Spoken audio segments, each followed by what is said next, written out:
My friend, welcome to the world's best kept secret podcast, a podcast that brings you exclusive interviews from experts all over the world with life-changing work that you didn't even know existed. I'm your host, Prima Jope, a partner for those that are ready to take their life-changing work in front of those whose life or business depends on it. Please follow or subscribe for more.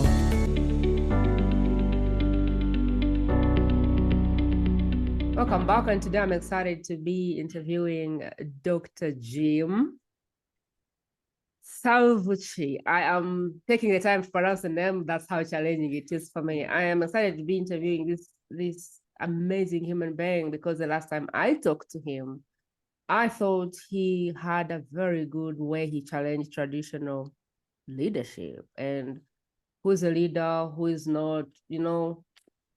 I have never understood why some people are bad leaders and other people just feel like they are good leaders.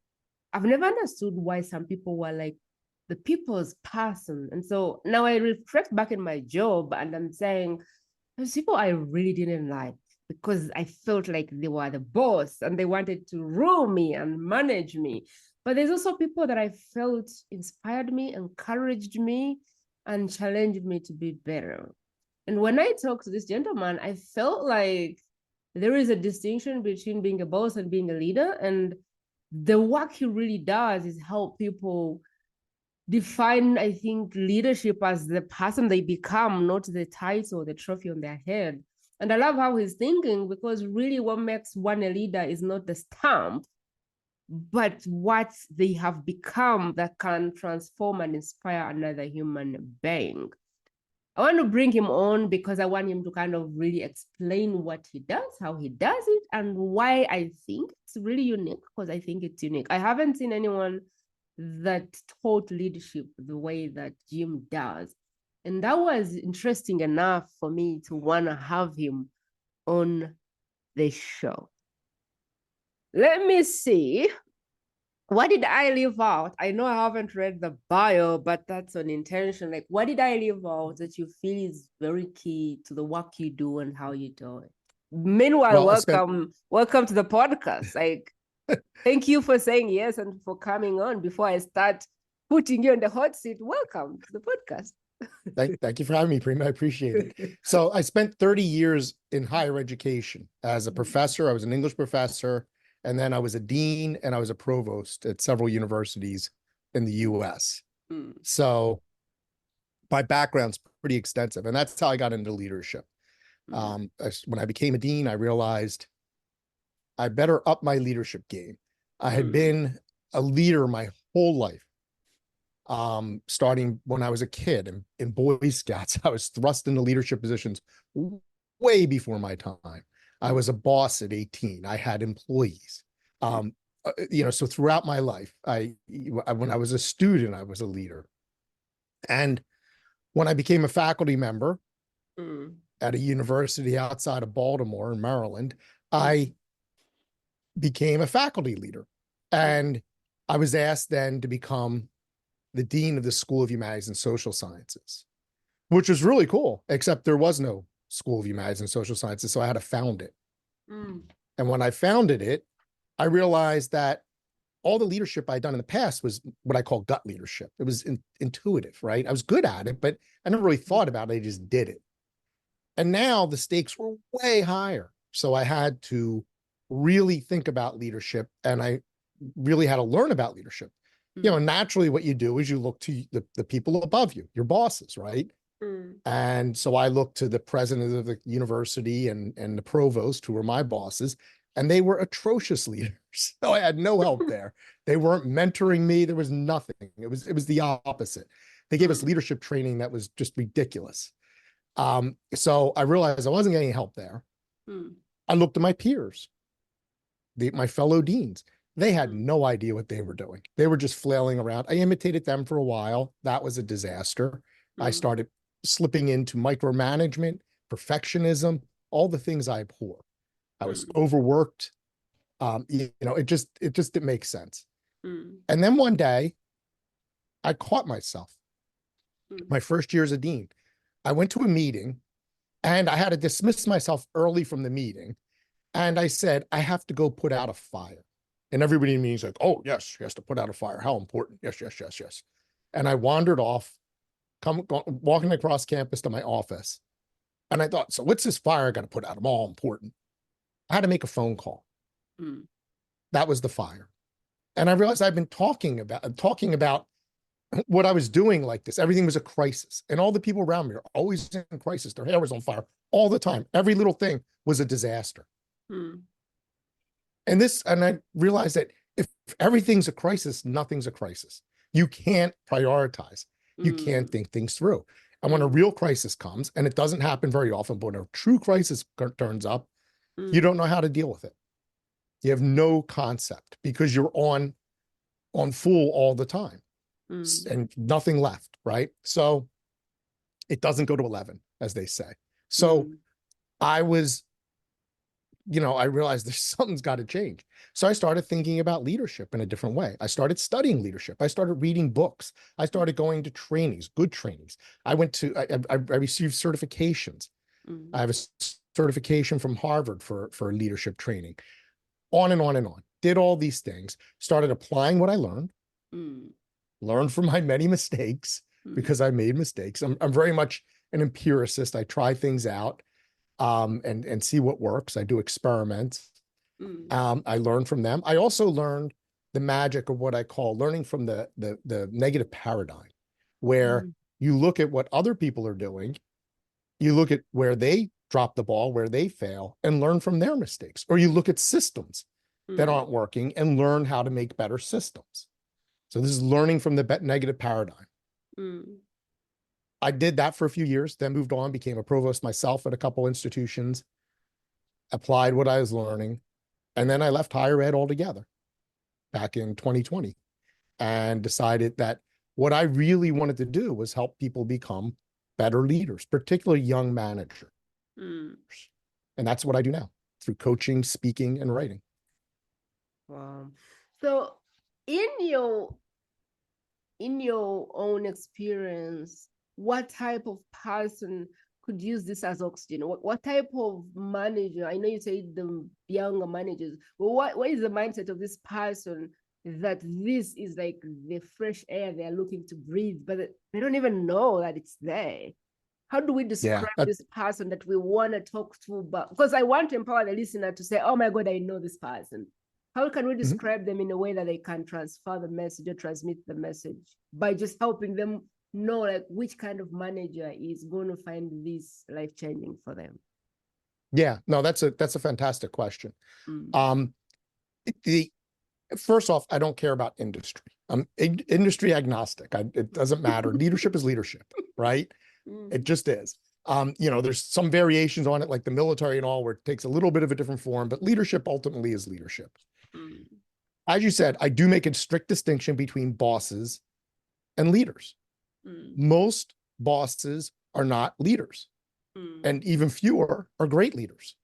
But there's many, many leaders, even great leaders, who will never be a boss. Those terms have nothing to do with each other. So when I talk about bosses, that's generally a negative term. When I talk about leaders, that's generally a positive term. I've had a lot of bosses and very, very, very few leaders in my time overseeing me. So that's key to understanding what I do.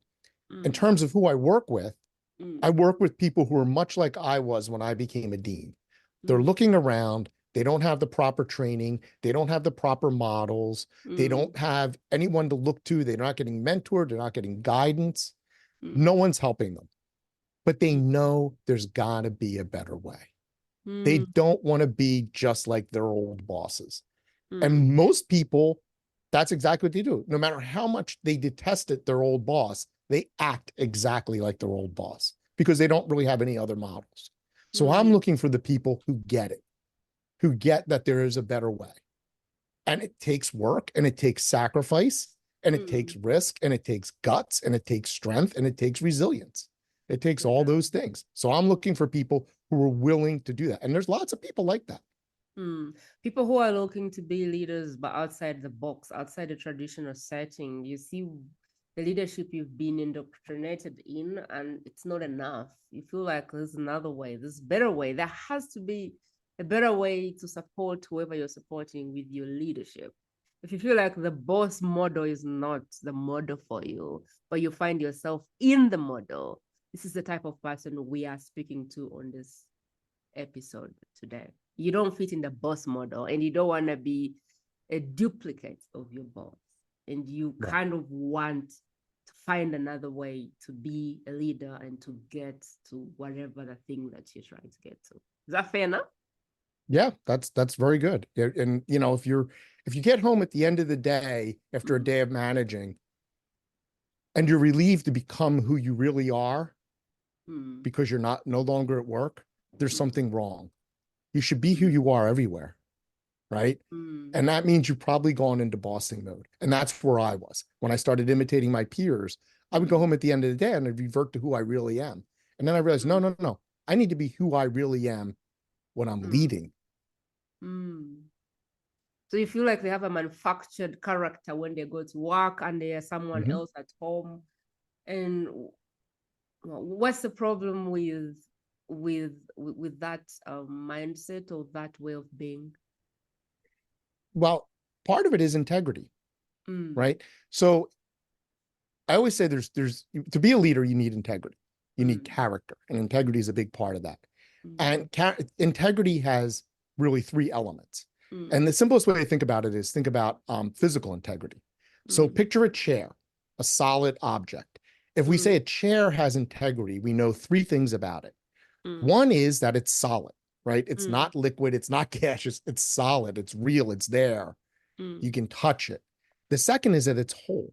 It's not missing anything. There isn't a leg missing. There isn't a bolt missing, right? It's not going to fall apart. It's not going to fall over.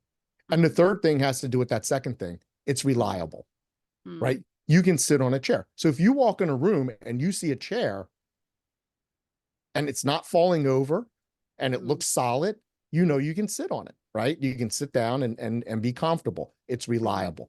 It's the same thing with human integrity or moral integrity, if you want to think of it that way. When you have integrity, it has to be solid. You have to have solid, clear values. It has to be whole. You can't, and this is where going home and being different comes in. You can't go home and have integrity with your family, but not have that same integrity at work. You can't have integrity at one aspect of your job and not another. You can't be really, really good at, filling out reports, but you like to fudge the budget, right? It's got to be complete. It's got to be universal. It's got to be everywhere. That makes it whole. And then finally, you need to be reliable. People have to be able to look at you and say, that is somebody I can trust, because trust is key to leadership. When we last had the conversation, you said something that was interesting, and you said bosses are not necessarily great leaders. And I wonder if you'd like to talk more to the damage that being in the boss sphere or boss mentality or boss trajectory or I don't know, roller coaster can cause to you and those around you. If you'd like to speak to that, because I felt like that was a good angle you had there. Okay, I'll go even further. If you're a manager and you're a boss, not a leader, you are incompetent. You are incompetent. The job of every single manager, if you're managing people, your job, your number one job is to get them to do their jobs well. If you're a boss, you're undermining that. If you're a bully, if you yell, forget it. I'd say, there's a special place in hell for people who yell or for bosses who yell. There's no excuse. Unless the building's on fire, you need to get people out. You do not yell. If you don't treat people with trust, they don't trust you, you don't trust them. If you're passive aggressive, if you're a micromanager, if you're a perfectionist, if you're a control freak, all these things undermine your people. That's what bosses do. All those things are antithetical to what a manager does, right? So you're not competent. Your job description is literally make your people better, and you're not. Therefore, you're incompetent. So that's some of the damage they do. But the damage is vast. the bullying, the gaslighting, this stuff affects people in their entire lives. They feel stress, they feel sick, they go home, they carry it into their families, they carry it into their communities. That's on you. That's on you. If you make people miserable, they carry that misery everywhere. If you make people feel good, they carry that goodness everywhere. A leader makes people feel like they belong, like they're important, like they're engaged, that they're inspired. You want to have people like that in your community. You want to have them in your family. So why not have them at your job? Wow. You've done this for 30 years. Going back in time and 30 years from like before today, if you had the magic wand, what would you change about the way leadership is being conducted today? Um, well, you know, it's as it always is. Youth is wasted on the young. I wish I knew then what I know now. But I think, yeah, we're kind of stuck in this mode in our society, and I mean worldwide, where we think of bosses as being absolute. You have to knuckle under. You have to give in. I was always very bad at that. I didn't like giving in. I didn't like just doing what I was told. And I got myself in a lot of trouble because of it. And so one of the things we have to recognize is that it's really, really important to, if you're a leader, to understand that when people aren't conforming, there's usually a reason. And you need to figure it out. And it could be they're jerks. It could be they're insubordinate. It could be a number of things that you have to deal with that are negative. But very often it's because they're not responding to your leadership and there's something you can adjust. And I wish I really understood that way back when I was first starting out. And like I said, I've been in leadership positions far longer than 30 years. I was just in higher ed for 30 years and I've had a couple different careers.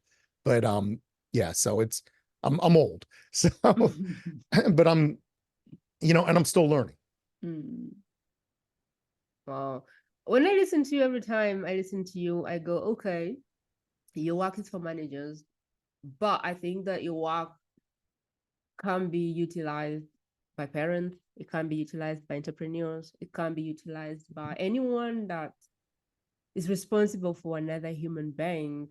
But I don't want to make a blanket statement. What would you say about that, the diversity of these principles you teach and how far they can go for people?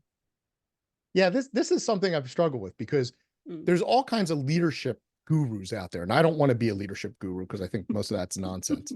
But there's all kinds of leadership gurus out there. There's all kinds of advice and books and this. I'm working on a book right now. I'm working on a TEDx talk right now. I'm doing all these different things to get my stuff out there. And there's lots of people who do this. And some of it's good, some of it's bad, and some of it's kind of whatever. Most of it's whatever. And so leadership is this very popular topic now. And I'm kind of in the noise with everyone else. And I'm trying to find my voice with, you know, so I stand out a little bit. And I think my approach is quite different than most people's.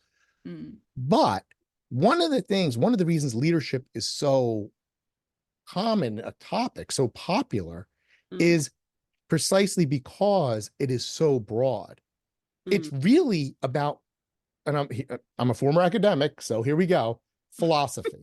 I'm a philosopher of leadership. That's what I do. I think about leadership, and leadership is applicable. The rules are applicable to pretty much every part of your life, right? Like I said, you have to have integrity across your entire life. And yeah, it works for parents, right? It works for every, you know, if you're a leader in your community and your school, whatever it is, it isn't just about bossing. That's just who I work with. It's not just about managers and businesses. It's everything involved in life. One of my core principles for leadership is you start with character. And I said that before. Character is key. And that has to do with human decency. People often say to me, give me just one leadership rule. And I always say, well, I'll put it in the positive and I'll put it in the negative. The first one is be decent. The second one is don't be a jerk. They mean the same thing, basically, right? But you start with character. Every aspect of your life has to do with character. If you are a good person, I don't mean you think you're a good person or you do, you go do some charity work every weekend or something like that. I mean, you're actually a good person in your life. You have core values that are solid that you live up to. You don't apply them here and don't apply them there. Then you can be a great leader in any aspect of your life, including your home life. Mm. Mm. I would for you now that you've touched on character, I'd like for you to share the process with us from being in the boss mentality. I think really the person that is going to find this helpful is the person that does not love the way traditional leadership was positioned to be, the person that wants to challenge status quo, the person that doesn't want to duplicate whoever footsteps they're stepping in.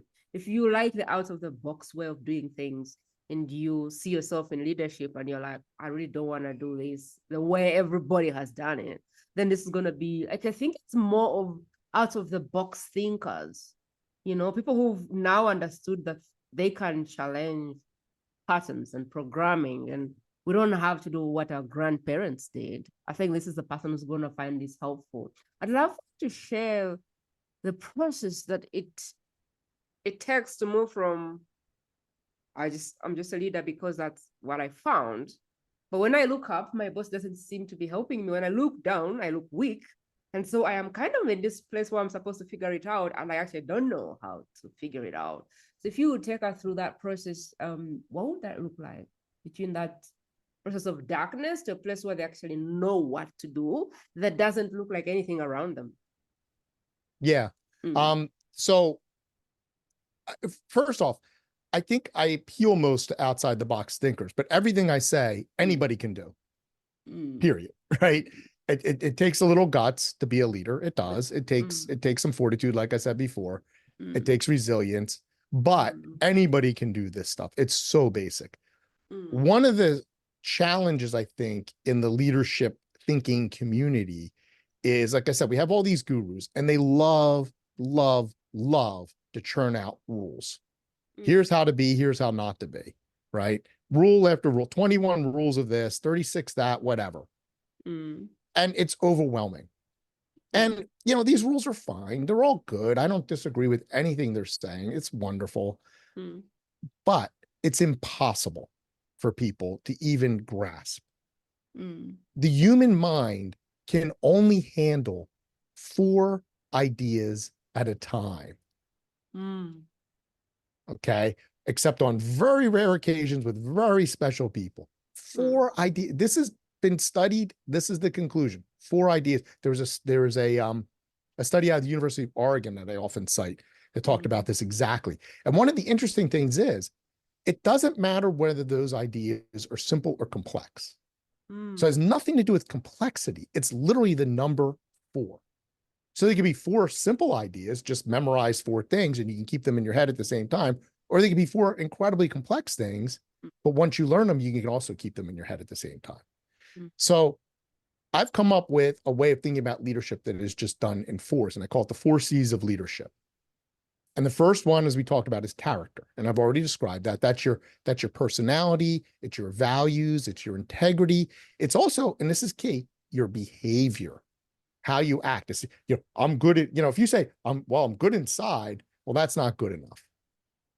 You've got to actually put things into action, right? You've got to behave well.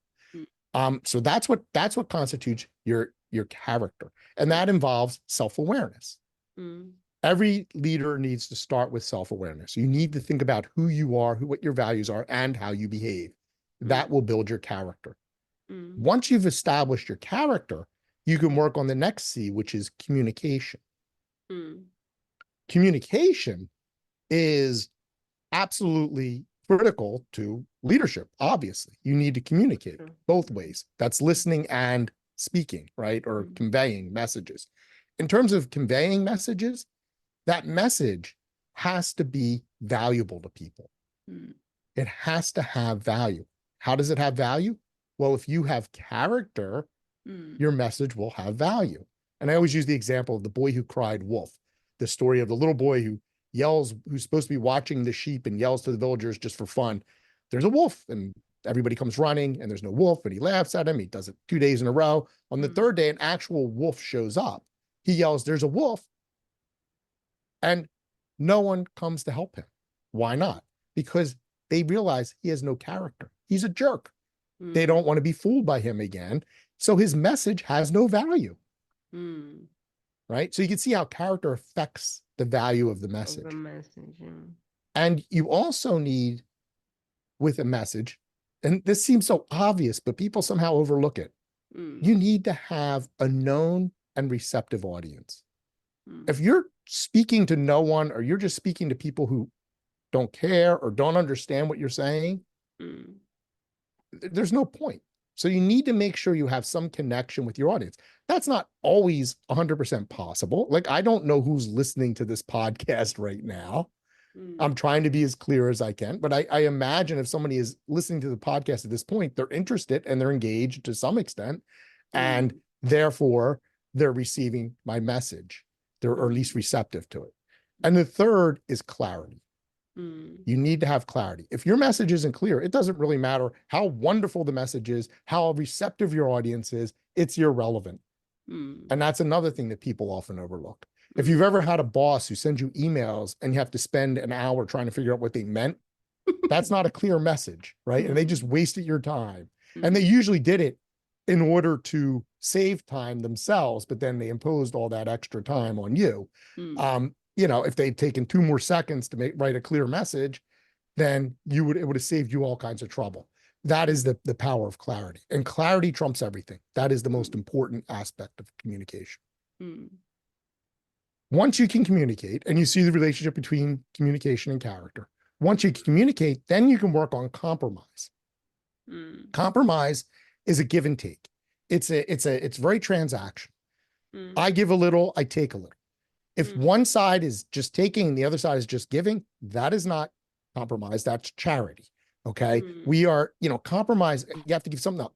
It doesn't mean you meet halfway. Sometimes you meet halfway. Sometimes one person goes 1% and the other one goes 99%. But you're giving up something and you're taking something. That requires communication. That also requires character. If people don't trust your character, they're not going to compromise with you. Finally, there is, hold on for 1 sec. Allergies are killing me. Finally, once you can compromise, we can move on to collaboration.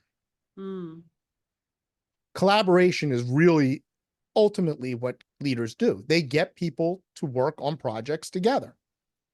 They get people to work with projects with them. They get things done together. One of my favorite leadership descriptions is from Dwight Eisenhower. And he said that leaders get people to get things done because they want to do them. Leaders inspire people to do things, to do the right thing. That's collaboration. Collaboration is very different from compromise in that it is not transactional at all. It is win-win. In fact, a lot of times in the workplace, we think a good way to motivate people is through competition. That's the opposite of collaboration. Ultimately, competition's a zero-sum game. Somebody wins, somebody loses, right? So collaboration is win-win. We all win in order to reach a certain goal. That when you can do that effectively, you build a collaborative environment with your people, then you have trust, you've built off your character, you're communicating, you've struck compromises, and now you're working together. That's where leadership really. Those are the 4 C's of leadership.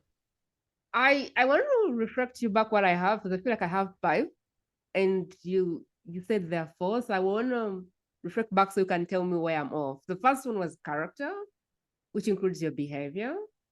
There's communication, which is like a clear message to a clear audience. There's clarity. So maybe that's the clarity brings communication. Maybe that's one point. But I have clarity, and I have compromise, and then I have collaboration. There must be some 2 C's that I have split, which need to be together. Maybe is it communication and clarity? Clarity and communication are together. So clarity is just an aspect of communication. You need to have the message, the known and receptive audience, and the clarity in order to be a good communicator. It's important that I talk about that, because a lot of speakers, when they come in and they have a message and they're trying to get on a bigger stage, my thing is more like, if you're not clear of your message, if you're not clear of the audience, it doesn't matter how big the stage is. We will be wasting time trying to speak to people. And to your statement before, who is listening is a person that feels called for more. They feel called to more. They feel called to do more. Maybe they feel called to lead, but they're lost in the how, maybe because they don't like how everyone is leading. And so they are lost in the how. So they're coming on this podcast because there's a lot of experts who hold the how in their soul. So the person on the other side is a person that feels called to do more, but they are lost somewhere, like, okay, I have this piece, but I don't have this piece. So how do I actually step into this thing which I feel called to do when I don't have all the pieces? So they kind of come here to piece it all together. So just for your own comfort, everyone that is listening to you is qualified, because in one way, shape, or the other, they are a leader in their own capacity. I wanted to pivot a little bit and go to what do you call it, payoffs? I can see this process.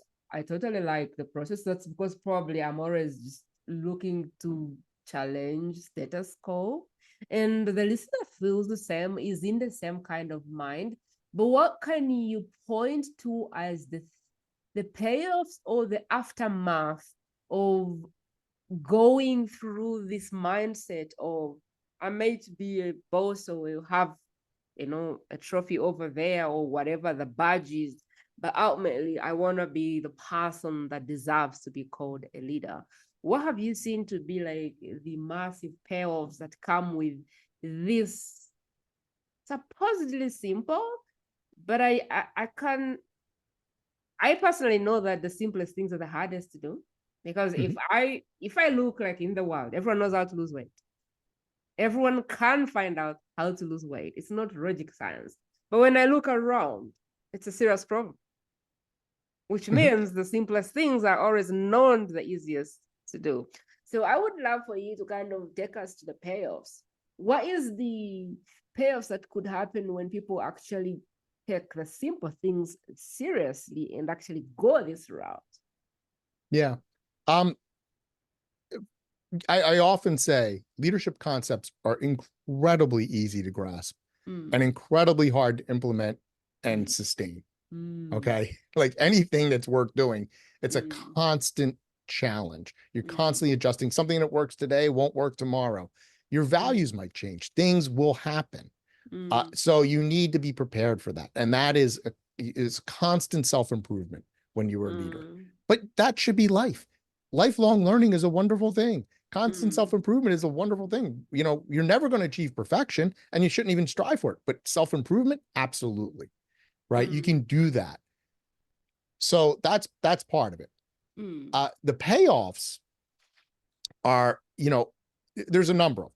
One is just the intrinsic, the internal payoff, which is you are comfortable with yourself. I've been in situations where I was true to my values and I paid a very, very high price for that. And I would do that again, because in the end, as difficult as that was, I was true to me, and I can be proud of that, right? That's something that I can bank on. And maybe nobody else even knew, but I was true to me. Now, that's one payoff. Another is, if you're in charge of a workplace, you're going to get more productivity out of people. You just will. Right now, you might have some people who don't fit in, who don't work hard, whatever. There's things going on. They have challenges of their own, whatever it is. But by and large, you're going to have a much healthier workplace and create a much healthier culture. And finally, that productivity will lead to more success. I'm right now writing on the topic of legacy. I write a weekly essay and I'm working on a book, and I'm writing on the topic of legacy and leadership. And you would think what I'm saying is, leaders, I'm basically describing a humble leader. Why would you think about legacy, what I leave behind, if you're humble? Well, if a leader's doing their job, they leave behind a strong legacy just by chance, right? It's just the way it is. One of those legacies has to do with cultures and systems. right? They leave in place the systems that function and healthy cultures. And the more important legacy is leaders beget other leaders. If you're a leader, a true leader, one of your imperatives is to make sure your people can become great leaders as well. And so you do that through modeling your behavior.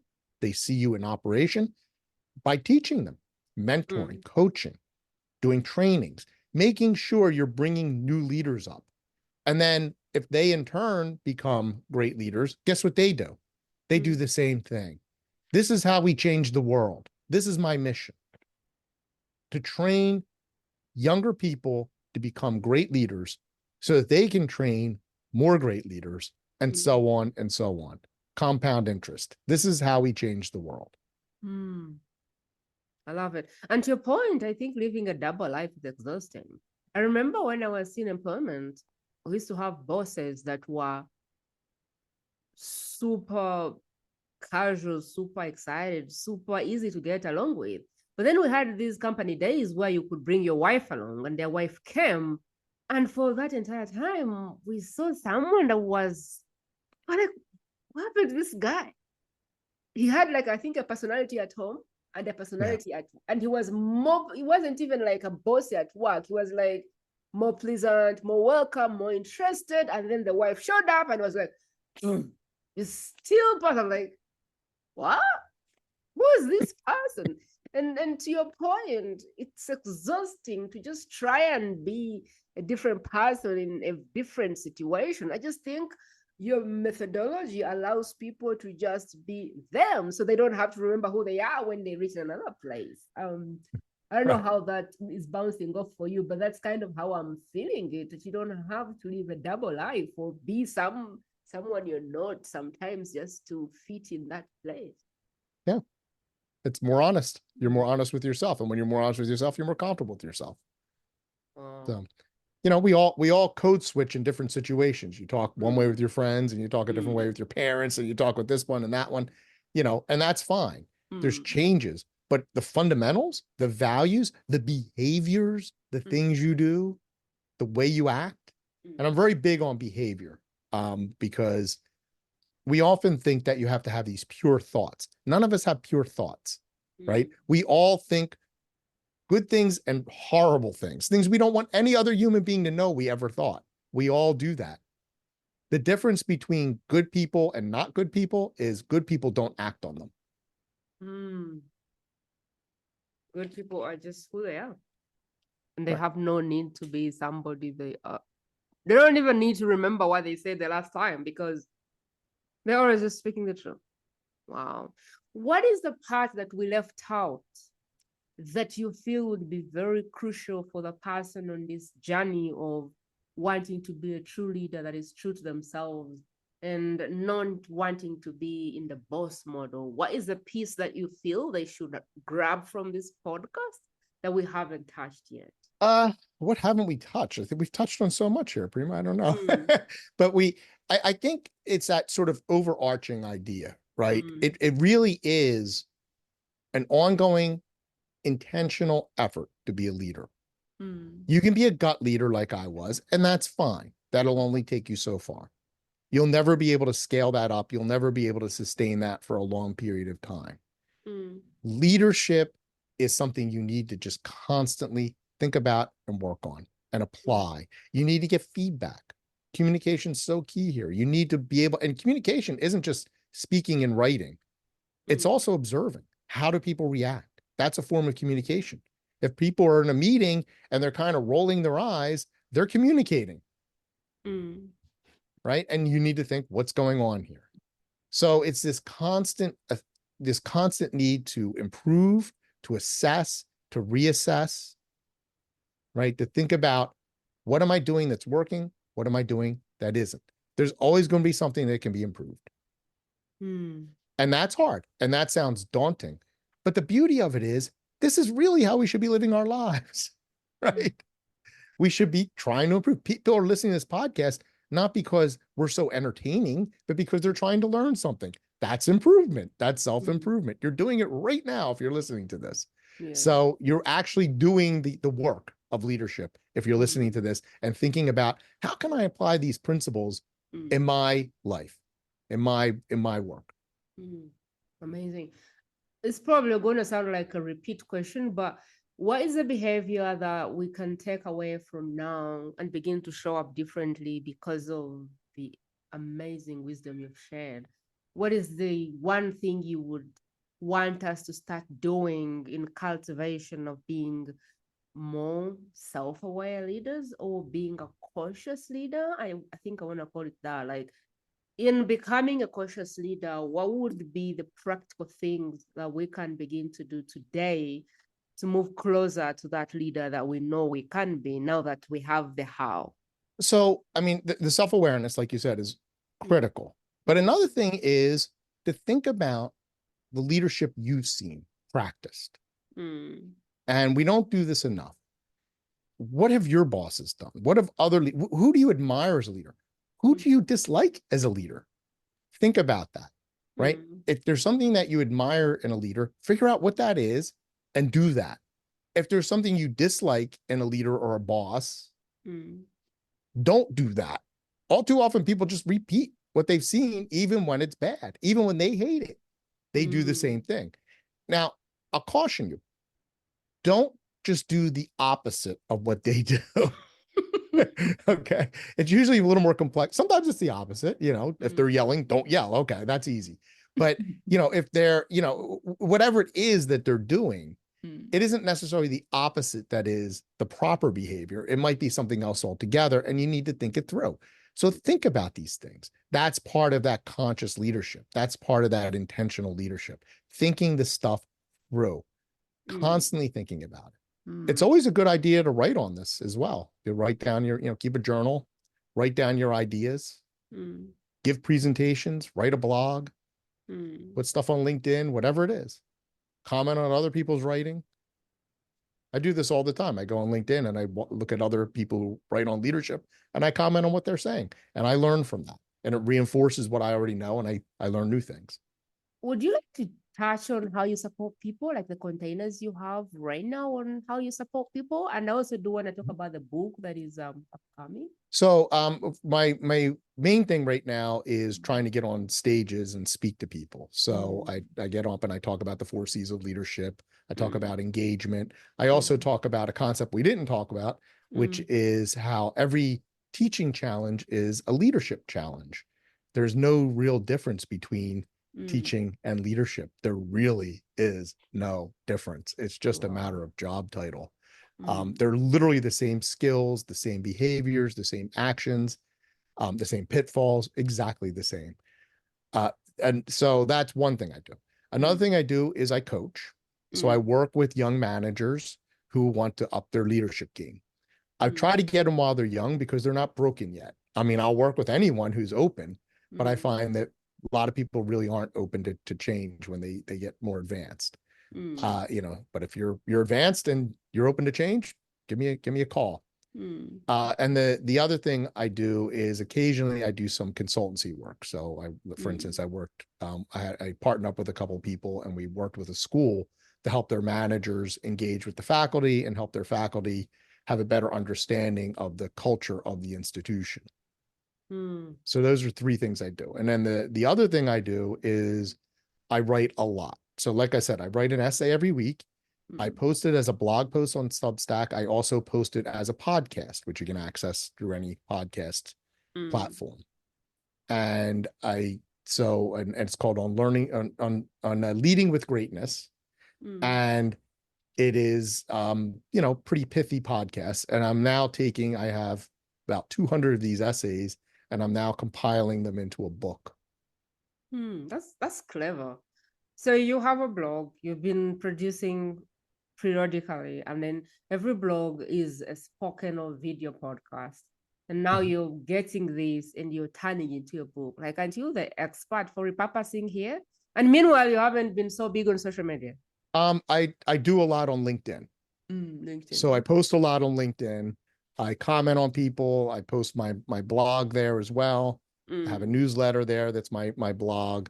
I do a weekly, I take a week, I have a weekly reflection that I write on every week. It's separate from the blog altogether. And I do a lot of interacting with other leadership uh, thinkers who I admire. I love how you've nicely repurposed everything you do, from a blog to a podcast to a LinkedIn post to, like, you're not wasting anything you're doing, which is really clever and a hard concept to explain to people who think they have to create content for all social media. It's just one piece. The thought is the same, but maybe the repurposing looks different on different platforms. And I really love how you're doing this. What is the best way, though, to take the next step into your world? Where do you want us to go, like, immediately, if we feel like, oh, I want to dive in and see how you can help me? Yeah, the best thing to do is go to my website. My company is Guidance for Greatness, and it is guidance for greatness, all one word, .com. So go to guidanceforgreatness.com, and you can access, I have a free resource there that you can access that I call the Transform to Greatness Toolkit. You can also just go right to that. We have a landing page, and it's the Great Leadership Toolkit.com, the Great Leadership Toolkit, all one word, with the word the Great Leadership Toolkit.com. I also have my Substack, which is Jim Salvucci, SALVUCCI, at substack.com. And it's called On Leading with Greatness. And I also post that on LinkedIn, like I said, as a newsletter. So you can find me on LinkedIn. That's SALVUCCI. So those are several ways you can access what I'm doing, what I'm thinking. And then, as I said, I'm working on a book. I'm hoping that'll come out in a few months.